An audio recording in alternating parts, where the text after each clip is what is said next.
I call to order the Newman City Council regular meeting, February 14th, 2023. Please stand for the Pledge of Allegiance and remain stand for the invocation.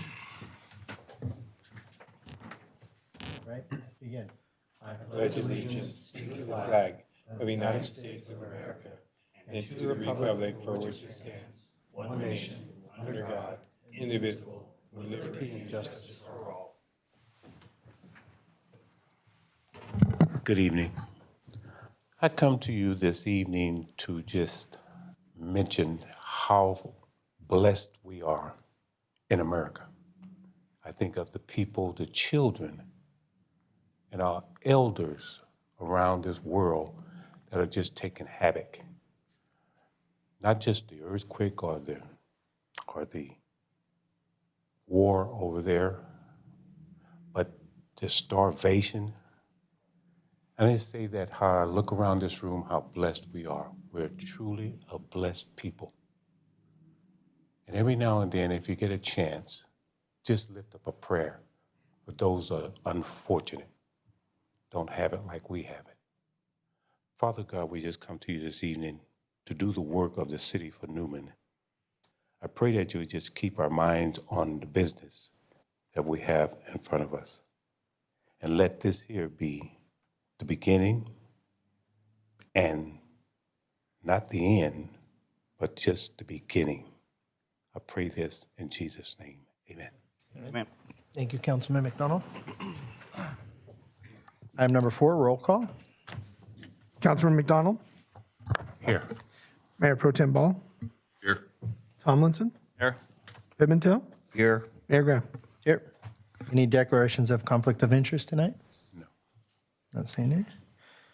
Item number 6, ceremonial matters. A, presentation by Stanislaus Arts Council regarding the Heartland Creative Corps Grant Program. Ms. Thompson, welcome. Hello. Hello. Okay, Mayor and Council, thank you. My name is Carrie Thompson, and I'm with the Stanislaus Arts Council, and I'm here to share some exciting grant information with you. The Stanislaus Art Council, formerly known as the Central California Art Association, is pleased to announce their participation as a partner agency in the Heartland Creative Corps Grant Program administered by the United Way of Merced County and funded through the California Art Council's statewide Creative Corps program. The Heartland Creative Corps is a grant program designed to provide funding to artists to create art projects within Merced, Stanislaus, and Tuolumne counties. The United Way of Merced County was one of 14 organizations selected by the California Art Council to administer the Heartland Creative Corps grant. Stanislaus Arts Council, as a partner agency, is excited to support art by individual artists, culture bearers, and organizations in the Stanislaus County with a $1.8 million program. Artists, cultural workers, arts organizations, and social service organizations from any level of experience and discipline are encouraged to apply. Grant awards of up to $150,000 for individuals and $300,000 for organizations are available to create projects aligned in at least one of 4 focus areas that benefit and impact communities within the bottom quartile of the Healthy Places Index.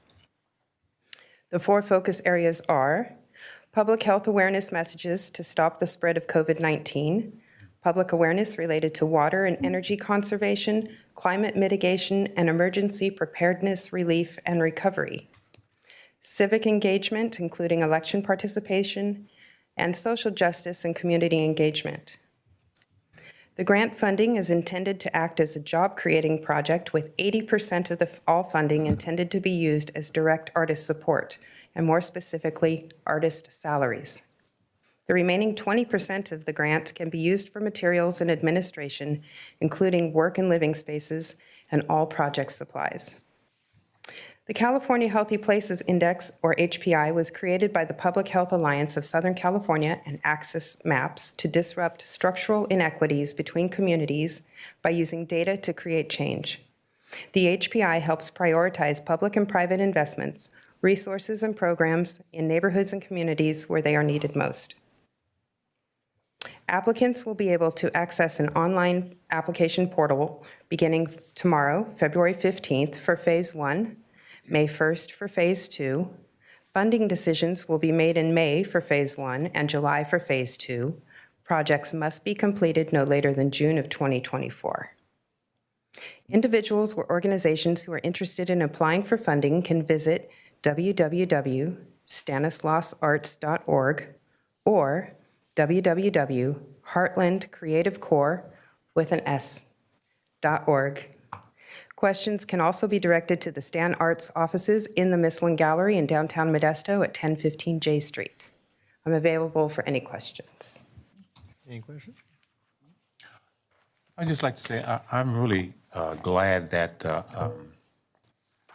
the Art Council is basically doing these fun, not just the grant fund, but fundraisers too around the Northern California. But I'm glad to see that because we have tremendous amount of artists out there that just have not been recognized, but you see their work all over the trains, walls, and they're artists. Be nice to channel some of that energy into Right. more appropriate public art, but Yeah, I'm glad to see that this is working good in the valley. yes, it's an amazing opportunity. It's a statewide grant opportunity, and then we're the local partners for that effort here in Stanislaus County. Great. Outstanding. Thank you. Thank you. Appreciate it.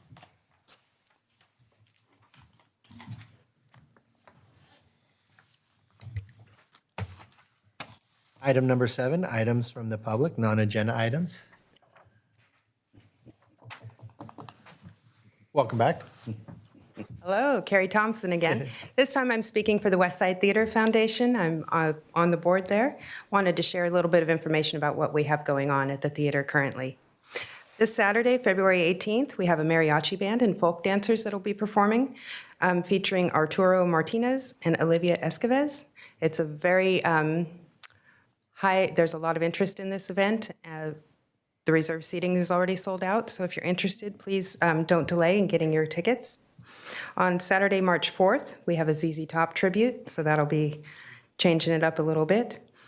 We recently started offering folkloric dance instruction at the West Side Theater. That's on Wednesdays from 4 to 7, and the instructor is Olivia Escoves. Those that are interested are invited to stop by or give the theater a call. And we also have art installations where we feature original art by local artists. And currently installed through the end of the month is Mike Souza. He has a collection of pencil and paper art he calls basic art. I can't draw stick figures, so I think it's amazing that he calls his stuff basic. He has a 7-piece collection inspired by Shakespeare's verse, All the World's a Stage, and features the infant, the whining schoolboy, the lover, the soldier, the justice, the pantaloon, and the end. As I mentioned, it's on exhibit through February, and we have a new artist that'll be installed in March, and each installment is 3 months long. We recently added some street-side gallery exhibits. We're working with the Newman Crows Landing Unified School District. We've partnered with their art department, and currently installed there are some student-created art from instructor Mia Ball, and her students created art by artists inspired by the artists Delani. It was a husband and wife co-creators of the Orphism art movement, which uses strong colors and geometric shapes. It's a cubist style of art, and so I encourage you to stop by, take a look. And that's all I have for you this evening. Thank you. Thank you. Thank you. And I hear so many different things that are great about the West Side Theater. People come here from out of town to go to there for the different shows, and all love them, so you guys do a great job with that. Would anybody else like to speak? No? All right. We'll move on to item number 8, consent calendar. A, waive all readings of ordinance and resolution except by title. B, approval of warrants. C, approval of minutes of the January 24th, 2023 meeting. D, adopt resolution number, or 2023 next number, resolution rejecting the claim of Domingo Vasquez.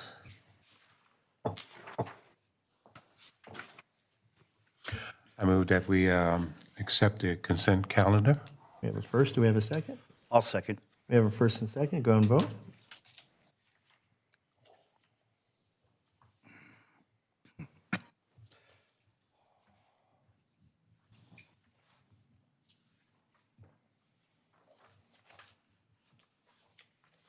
Motion carries 5-0.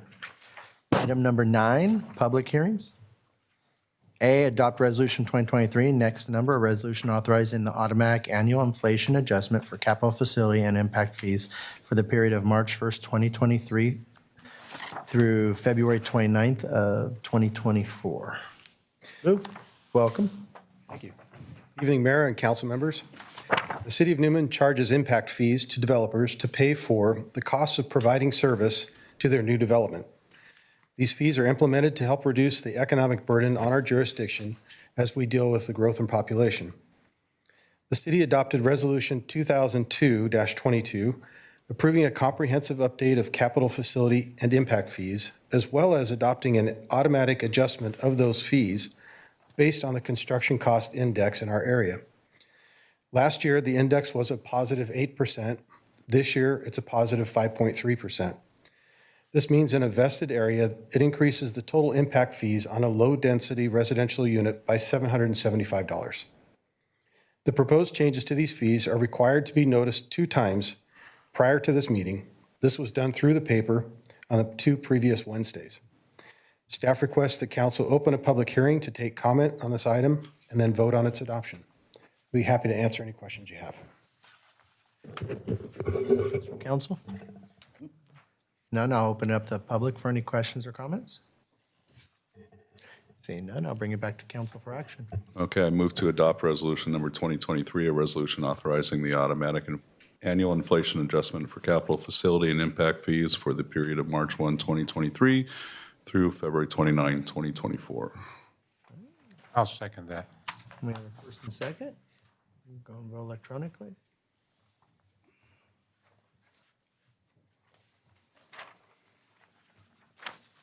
Motion carries 5-0. Thank you. Item number 10, regular business. A, adopt resolution 2023, next number, a resolution adopting the mid-year budget changes for fiscal year 2022 and 2023. Lou? In the staff report, there are 5 exhibits. As a brief review, Exhibits A and B show a 6-month performance of our revenues and expenditures across all of our funds. Exhibits C and D show the requested changes to our budgeted revenues and expenditures. And Exhibit E shows our projected ending fund balance inclusive of the requested budgetary changes. The resolution before you tonight is simply to approve the budget changes found in Exhibits C and D. Having reviewed the performance of our revenues and expenditures, the following are notable items from the general fund mid-year report. Property tax revenues. The city's current property tax revenues have been growing since 2012. The increase in number of homes, their value, the dissolution of the redevelopment agency, and the newly negotiated property tax sharing agreement with the county have all contributed to this growth. We're projecting a 17% increase in property tax revenues over the prior year. Sales tax revenues. At the beginning of this year, we budgeted $740,000 in sales tax revenues. We anticipate receiving closer to $715,000 this year. This is similar to what we received in the prior year. License and permit. Last year, we finished with $171,000 in license and permit revenues. This year, we anticipate we'll be finishing closer to $156,000. Motor vehicle tax revenues. While we don't receive motor vehicle license fees anymore, we do receive a vehicle license fee adjustment amount, which we budgeted at $1,090,000, and we're actually going to be receiving $1,092,000. This is actually an increase of $48,000 over what we received last year. So the notable changes to the budget that we're requesting are: 1, the city will be adjusting its staffing levels due to the workload needs of the city by eliminating a city planner position and converting both an account clerk 1 part-time and an office assistant part-time positions to full-time. 2nd, we'll be replacing 2 HVAC units at the teen center. We'll also be installing automated license plate readers throughout the city, purchasing a fully outfitted truck for the animal control, and purchasing a single command vehicle to replace an older one for our fire department. And actually, in the budget, the note says 2 command vehicles, but it's actually a single vehicle. So overall, we're conservatively projecting general fund revenues to be about 0.46% above what we budgeted. And our general fund expenditures are projected to come in about 20% below what we figured originally. We started this year budgeting a deficit of about $1 million to our general fund. After this mid-year, we're looking at a gain of about $34,000.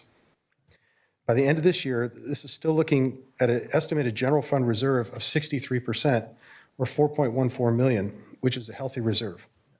That'll help us wade through any emergency issues that come up. So if you have any questions regarding the budget or changes to other items, I'll be happy to answer them for you. Any questions from council? No? I'll go and open up the public for any questions or comments. With that, I'll bring it back to council for action. I'll move to adopt resolution number 2023, a resolution adopting the mid-year budget changes for fiscal year 2022 through 2023. Yeah, first, do we have a second? I second that. We have first and second, go and vote electronically.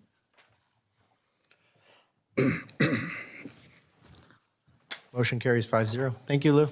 Appreciate it. Excellent job as always. Item 11, items from District 5 Stanislaus County Supervisor. He could not make it tonight. Item 12, items from the city manager and staff. Michael? Thank you, Mayor, members of the council. Thank you for tonight for adopting that mid-year budget. Our numbers are evolving, and part of that is also that new property tax agreement that we worked through and starting to implement. I mean, we were seeing probably low, mid to high single digits increases in property tax, and we're probably going to be over 20% this year. I attributed a lot of that to that property tax agreement. So some of you may know in some of the areas, we would only get about 30% of the increase. Now we're getting 50% of the increase. And that all adds up over time when you have a larger area. So I think those are good signs. And which allowed us tonight to go forward with those LPRs, those license plate readers. I know the chiefs worked hard on this and put together a program. We're only waiting for your action here. We have the contract and everything all teed up and ready to go. So we appreciate you approving this mid-year budget tonight. I think we got 8. So there'll be 8 license plate readers strategically placed throughout the community. So if you know what that means, if a stolen car comes into town, instantly people get, some of the command staff will get text or emails to go along with that. A recent news, our KCRA did a video about some communities up in the Sacramento area where the HOA, the homeowners associations themselves are buying LPRs and putting them in their neighborhoods, and it's immediately helping them to solve crimes. What was happening was a crime would be captured on someone's ring, but the ring doesn't have a long term, right? You can't see the license plate. It can only give you a general idea. Well, with that general description, they were able to go back to the LPRs and within like 5 minutes, 10 minutes, find who those cars were and then go after them. So we believe it's going to be a great tool for our law enforcement agencies. It'll be a great deterrent once people start finding out that the community has LPRs. They're not going to want to bring those stolen cars into town. People that are coming into our community with stolen cars are likely not looking to do good things in our community, as well as it might deter people from actually stealing our residents' cars. So very excited about that. I want to thank you, council, for doing that, and thank the chief for going out and getting those quotes and putting something together here so we can, add this tool to our law enforcement side, so and to protect the community. Wanted to thank Mr. Gavin Klein. Mr. Gavin Klein is here. He's a representative of Congressman Dwart that you guys, you met him earlier. He and the congressman came down and met with the mayor and I last week. Really good conversation. We're trying to talk to them a little bit about our big projects, the Veterans Circle, the Nature Park, the Aquatic Center, and then they're going to use their resources to see if there's federal funds available for any of those particular projects. So we appreciate him coming out tonight, and also as well as a congressman coming down and meeting with us. We closed escrow on the 2-acre parcel at Inyo Canal School. That's our future courtyard. So I know you approved that a while back. It just took a while to get it through, but that is complete now. That is in our control. And then I know it's a little bit surprising to me, but very happy. Hills Ferry Bridge is now open. You know, and we were extremely nervous because some of the conversations that were coming out of the county public works department led us to believe that they may not even open till this summer due to the high flows and the rating of that bridge structure is not super highly rated. In fact, it's actually, I think there are about 90% plans to replace that bridge. So we weren't real sure, and that could be a tremendous detriment for people that are just kind of going back and forth to Turlock or even to Hillmar. You know, great obstacle there, so I was happy to have that open. And then just lastly, we're continuing to work on the class and comp study that we're doing for our bargaining groups, finishing up the classification portion. We'll be working on the comp next. We believe that'll be done in early March. That'll help with negotiations as all of our bargaining groups, we have 3 bargaining groups in the city. All of those MOUs are expiring June 30th. And then also beginning stages of the Parks Master Plan. I know those consultants will be in town in early March to go out and do an inventory of our existing parks. We'll do that as we work on a strategy for engaging the community and seeing what type of park amenities they would like to see developed in our community as we move forward and plan for the future. So with that, I can answer any questions you guys may have. I have one quick question. With the cameras, are those cameras going to be located in certain areas of the city? They will, mostly major corridors and/or entrances to town. Definitely on Highway 33, and I think the chief is still kind of working on some of those other ones. We haven't given final ones there, but the idea is major corridors, and we have a lot of entrances to town. We can't cover them all, but I think the chief will work and strategically place some of those cameras out there so we can cover as much of the community as possible. And with that said, is there a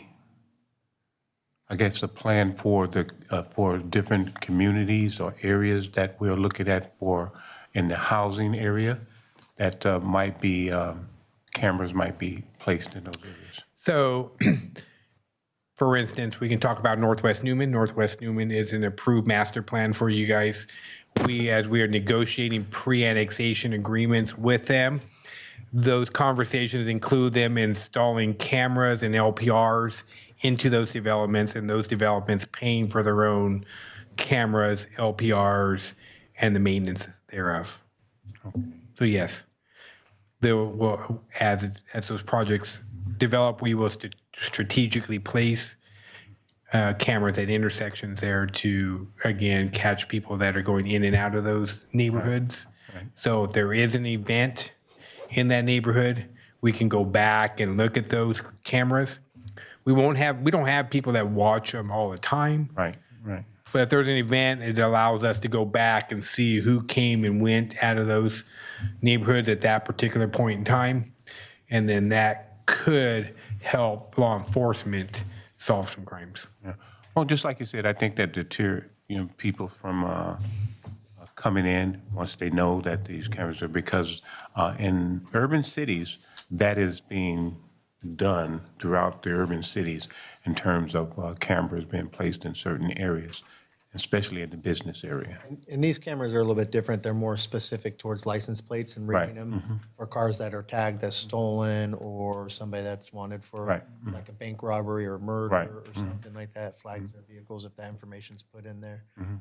Each department has to put that information in when they investigate a crime and tie something to that. But then that'll pick up those cars and alert whoever's on patrol to start looking for that vehicle. Right.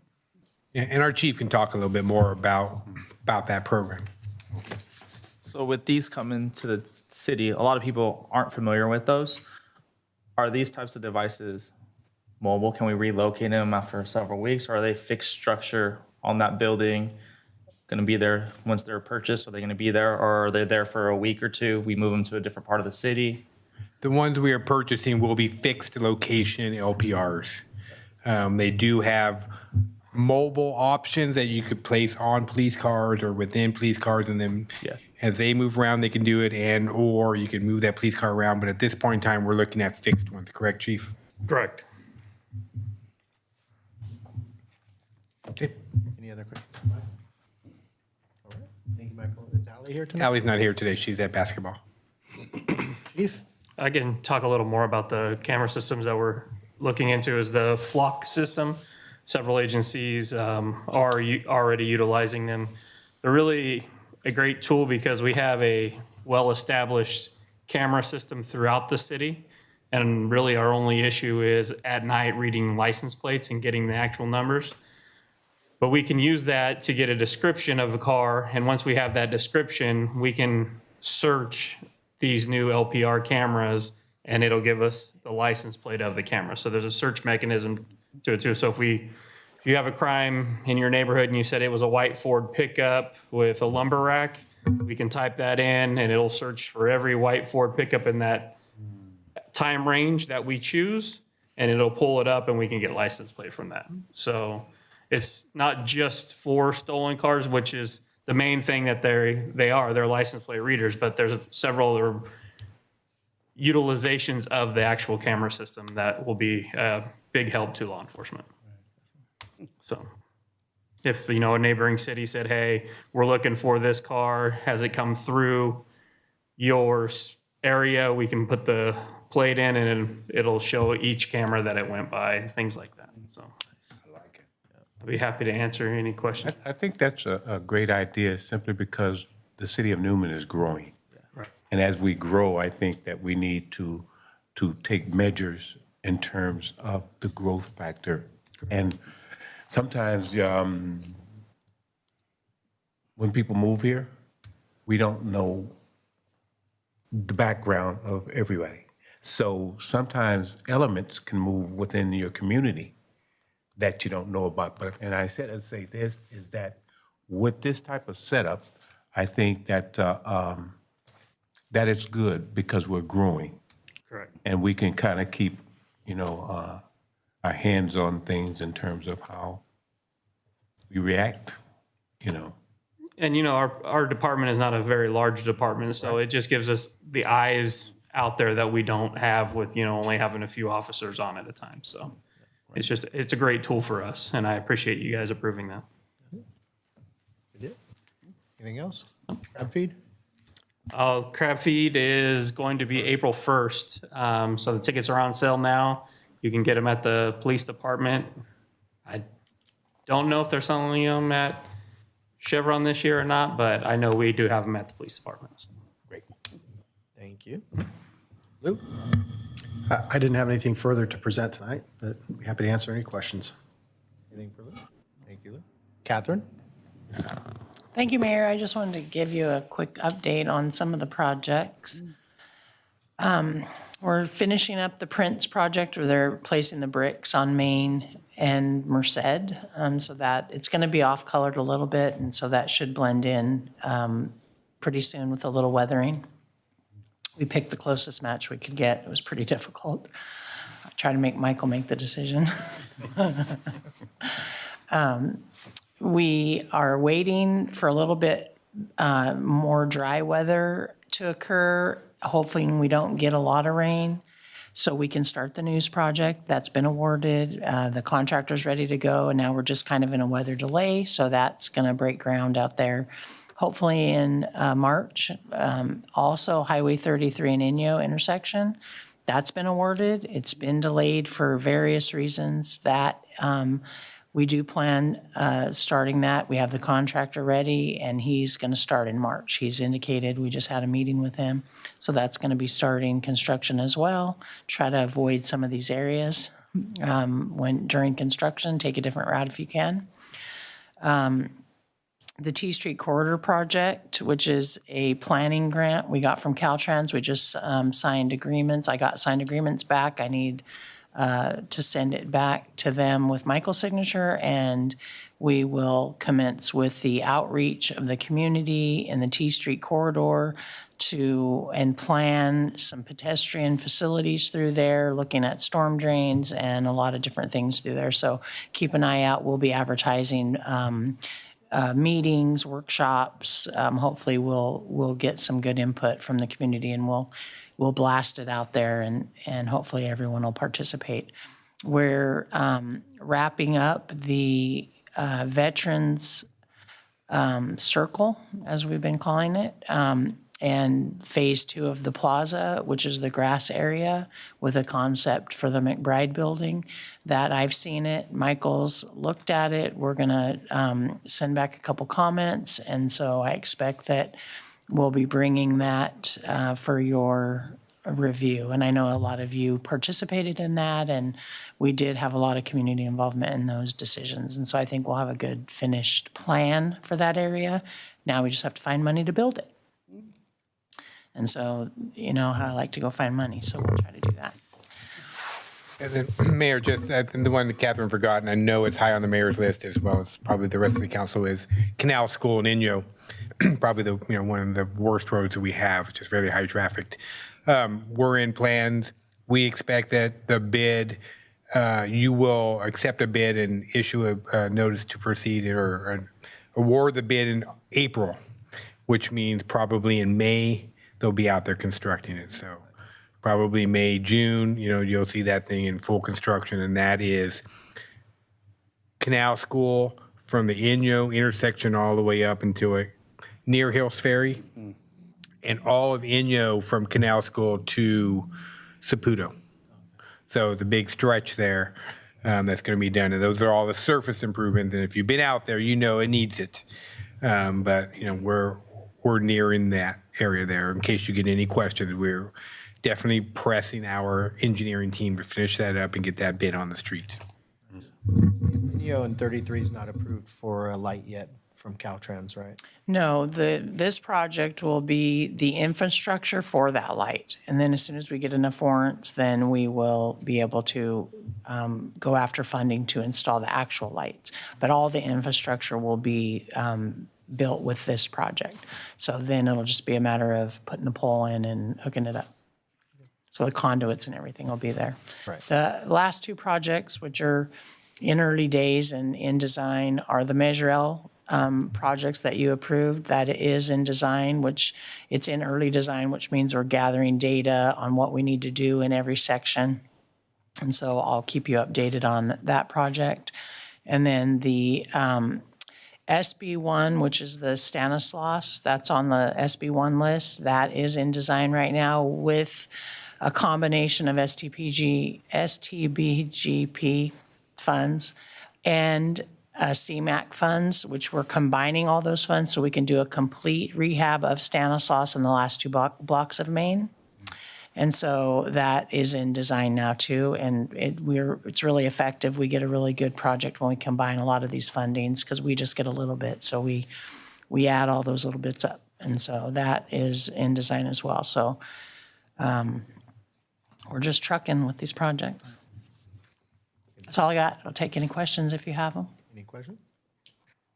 Thank you. You're welcome. Chief? Good evening, Mayor, Council. Just a few things. We'll be participating in the OHS Apprenticeship Expo tomorrow. That's an all-day thing, so we'll have myself and a couple of the crew members down there, and it's actually a great recruitment program for our explorers. And I don't know if you guys know, but that tends to be our biggest event for getting new members. So we'll get those high schoolers for a good 2-3 years, and then they convert right over to a firefighter. And it's awesome because they already understand the living conditions of the firehouse, so they fit right in, and then they typically want to move on to be career firefighters. So we just kind of, another way of saying it, take advantage of them, I guess, until they leave us. But no, so it's a great program. So we'll be out there tomorrow. Also, former director of West Stanislaus passed away, so they'll be having funeral services for him. So we'll try to get some kind of representation out there too. We were just double booked, so it's one of those things. And then it's grant season for us, so it was nice meeting the congressman and Gavin the other day, just talking to them about the federal grants that the fire service uses and just trying to keep those afloat and see if we can better our odds when we apply. So hopefully something comes out of that. And then we're gearing up for fire season, believe it or not. We're just around the corner, so we're starting to work on our trainings and getting everyone ready and getting the equipment serviced and ready to go. So I can answer any questions anyone might have. Your program, your training program, is that funded through a state or county? The firefighter training is in collaboration with West Stanislaus, and then we also work with Stanislaus County. So there's very little cost associated with the city of Newman training our new hires, yeah. And then when it comes outside of the recruitment process, we do have a little bit of a cost for training, but it's nowhere compared to what other organizations are paying. And you know, the congressman put it really well the other day. He says, you know, the volunteers are a huge money saver for these organizations like ours. So yeah, the cost you would pay in training any of these, you make that money back within less than a year of them being there. So it's well worth it. I guess what I've been hearing is that because of Northern California, we're dealing with the, I guess in the last 2 or 3 years, the worst fire happenings in Northern California. And now what they're talking about is recruitment for firefighters. I'm not sure what the assembly guy, he was talking about inmates that are going out doing this training in terms of being firefighters. And they put X amount of millions of dollars into this program, and it's for Northern California. And so I guess what my mind was thinking is that, are you guys able to take advantage of those state and federal dollars for your training program? So they're the ones taking our employees. Yeah, so they're letting those guys go in, get the training they need, and then they go work for them full time. So yeah, no, we have plenty of resources. A really good one for us, and all our members are a part of it, is the California State Firefighters Association. They offer tons of free training for us. So they just offered what we call a Strike Team Leader program, and that's where I was last month. I was in that program. It cost us nothing. It was free. So yeah, they do a lot of those kind of trainings. But yeah, no, a lot of the feds are hiring for wildland firefighters. The CAL FIRE, same thing, huge. So they're picking up our volunteers. Yeah, we'll probably start losing our guys again here end of March, beginning of April for fire season. Yeah. But it's excellent opportunities for them. Of course, yeah. it No, is. you It can't is. hate. You Yeah, can't but- hate that they do it. It's great for us because we take it. We get the advantage of them being with us on their off season because they are well trained and they train our newcomers and all that. So Because it's a shortage from what I'm hearing. yeah, everybody. Yeah. Thanks, Chief. No, thank you. Thank you, Chief. Pro Tem Ball? Nothing tonight. Thank you. Councilman McDonald? It was something, you know, when you reach the age of 70, you guys have something to look Make it there. forget things. Nothing. Have a great evening. Councilman Tomlinson? Nothing. And I have nothing to say tonight. Thank you, guys. I just have a couple of things. I've been speaking with Senator Marie Gill, and she was working with Supervisor Condit on the memorial for Highway 33 for the signage and to get that dedicated to Corporal Singh. That's all lined up. California won't pay for the signs. Caltrans and that won't cover the cost of the signs, so that's a donation process that we have to build to be able to pay for the signs, and that's in the process. So once we get that done, once the funds are raised enough to be able to pay for the signage, we'll dedicate Highway 33 through Newman area to Corporal Singh. So we appreciate her work and the supervisor's work on that. And as Michael mentioned, Gavin is representative for Congressman Duarte, and they were out here last week, and we had a good meeting with them and kind of showed them our projects, and we're hoping that they can help us line us up, and maybe we can get some federal money to help us out with some of the projects we want to get done for the city. And so I appreciate you guys coming out and being part of that. And All the students, welcome. Anybody have any questions or want to say anything? No? Okay. You guys probably need your stuff signed, so you guys would come up, and we appreciate you guys coming. All right. I have just real quick, Chris, is that I got a phone call from Supervisor Gavin Newsom this evening, and he mentioned to me about Black History Month, which is the month of February is Black History Month, and that we're going to be celebrating that on the next month, which was going to be the NAACP, and that he's one of the people that's going to be recognized for this Stanislaus County. So I just wanted to bring that up and let you guys know that we are celebrating the month of February as Black History Month. Thank you. With that, happy Valentine's Day, and I ask for adjournment. Move to adjourn. I'll second that. All in favor, say aye.